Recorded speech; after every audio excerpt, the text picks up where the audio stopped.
But on October 26th, 2020, I woke up with a call that I never wanted to hear. My goals are by hopefully New Year's, I'm gonna have hopefully 500 subscribers. So before this video starts, I just want to say I did hit 500 subscribers, which means Giveaway! For whoever wants to be entered into the giveaway, my YouTube Instagram link will be in the description down below. All you have to do is follow me, like my most recent post, and comment why you want the $50. And also, subscribe and turn on post notifications.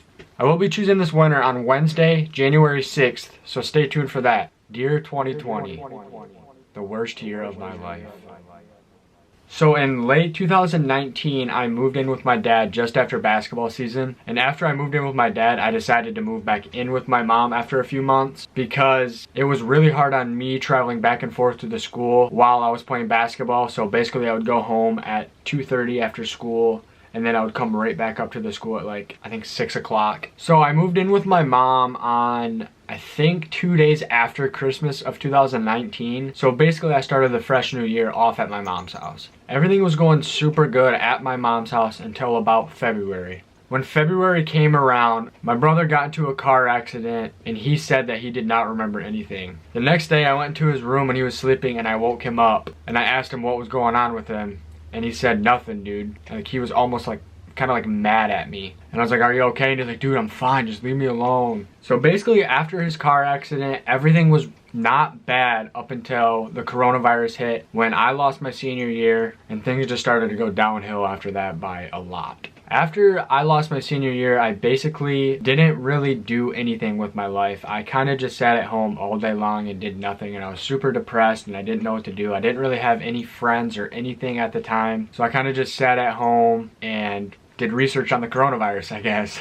Once school was out and I was doing nothing with my life, my brother started traveling all over the place. He had gone to visit my Uncle Brian in Arizona. He went to New York. And I just didn't like that he was traveling all over the place, even if everything was cheap or if he missed them or whatnot, because at the time I thought the coronavirus was gonna end the world and stuff like that. So when he went to New York, I packed up everything in the house of mine, which, just to mention, he drove to New York and drove back. So it was a total of, I think it was like 2 days or something like that. But as I was moving out, everyone was gone and AJ had pulled up at the house as I was grabbing my last two things, which were my 2 mountain bikes that I freaking love, and he asked why I was moving out. I pretty much lied to him and I said that I wanted to move back in with my dad after basketball season because it was so hard on me during basketball season to drive back and forth to the school. He was super confused and he begged me for about a week or so to move back in, and I just kept telling him no because of everything that was going on.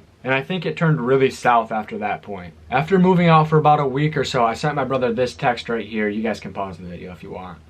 I basically said how I loved him so much, and you know, I told him the real reason on, you know, why I was moving out and stuff like that. And you know, it's really hard for me to say because I can't give you guys exactly what happened, because it's really important to our family to just kind of keep that to us. But maybe after time goes by, within like a year or so, I might come out with the actual story of what happened, but that's just a maybe. Like, I highly doubt it, but that might be something that I can bring to you guys. So basically after I moved out into my dad's house, I was super depressed and upset with like what my brother had been doing and stuff like that, and I just really wanted it to go back to how it was before. We were always hanging out. He was like my best friend. I have Snapchat videos all over my phone of us just having fun in the summertime, being goofy. What's going on, you guys? It's Drama Alert Nation. I'm your host, Killer. Dude, what are you doing? Go swim.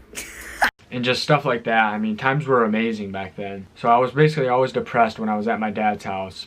But after about a month of living with my dad, there was like the bill of the coronavirus and unemployment kind of thing going on, where you make like an extra like $600 or whatever it was from unemployment. So I applied for that and it kind of brought me up a little bit. They say money don't make you happiness, but it does make you happy in a way. So basically what I did was, all the money that I ever made from unemployment, I basically just blew it away just so I can have a smile on my face. After my brother stopped bugging me more often, I guess, about moving back in, we started talking about YouTube again. So with me making all the money from unemployment, I decided to go out and buy me a new MacBook Pro just so I can have it for YouTube and stuff like that. I ended up buying Final Cut Pro, which is an editing software that I use. If you do YouTube, I definitely recommend it. It is, I think $299 or $399. I'm not 100% sure.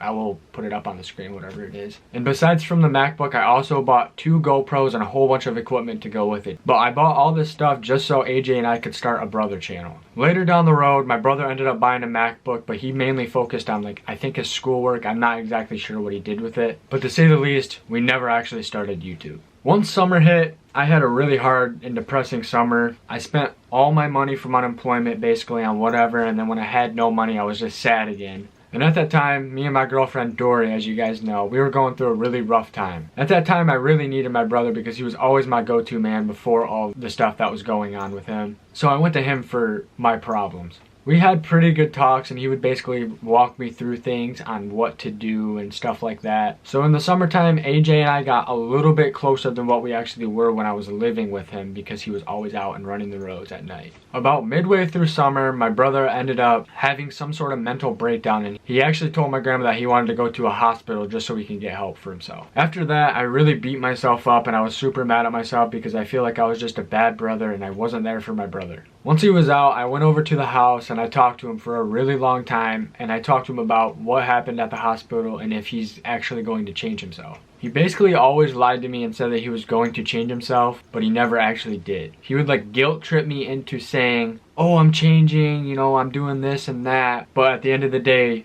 our family kind of had a picture in their head that, you know, he was still not doing well. So after that, AJ and I kind of kept distance a little bit, and we didn't really see each other as much as what I would like to. September comes around and Dory and I have a really hard time again, so what do? So my brother comes and picks me up, and we go for like a 2-hour drive, and we basically talk about everything going on. We talk about how he's been, how's life going, and stuff like that. And I remember he took me to this gas station in a nearby city, and he bought me this drink, and I never finished it, but this was actually the last video that I ever took of AJ. I'll put it up right here.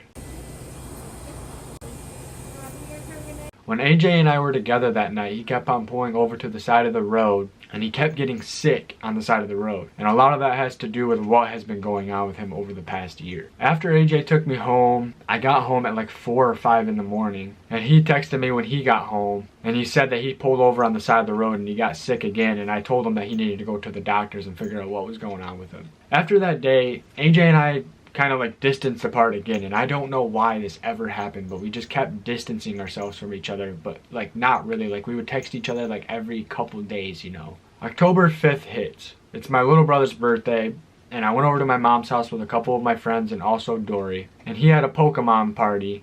So me and my friends dressed up as like Pokemon people, like Pokemon shirts and stuff like that. But yeah, we basically came up and we surprised Ryan with, you know, Pokemon cards and stuff like that, and we were dressed up as like people that he really liked. And that was basically the last time that I really saw AJ.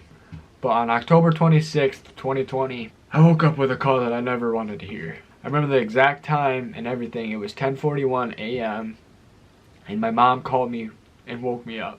When my mom called me, I couldn't really understand what was going on because she was freaking out. I just heard her say that he's dead in the background, and I couldn't really understand her, but I kind of assumed that's what she said because I can kind of like figure it out. And next thing you know, the phone just ended. The phone call just ended. And I basically busted down right there. I started crying. I was shaking like crazy. My adrenaline was going nuts. And I screamed downstairs and I told my dad to come up here. I didn't really know what to do because at the time, obviously, and I still do now, I live with my dad. I was so torn up that I didn't know if I wanted to drive over there because I was so upset that I just didn't know if it was safe for me to drive on the roads. I ended up calming myself down after about 15 minutes. I got in my car and I just listened to music that was kind of more uplifting and wouldn't make me cry. And I drove over there and I pulled in the driveway and I saw the ambulance and a lot of my family members there gathered around. Once I got there, I basically just gathered around my family and we all cried together. as we remembered AJ's life. For the following days after that, I basically went over to my mom's house and we had a ton of visitors come over and give us all kinds of love and support. I can't thank everyone enough who was there for us during that time, that came over and gave us the support that we needed. About a week later, I decided to check out the editing software that I bought for YouTube. I got on there and I messed with it for about 20 to 30 minutes and I just seriously could not figure it out at all. So I watched about probably 5-6 hours of videos just to figure out how to do the basics. And then the following week, I decided to make the video, A Message to Those Struggling. This video is based around my brother and how if you need help, just please go out and you can get the help you need. I'm there for you. There's people out there for you. That's basically my message from that video. But after that, I basically had my brother's death fuel my motivation to get up every single morning and grind for this YouTube. This was our dream together, and I will not let our dream just go down to the grave for nothing.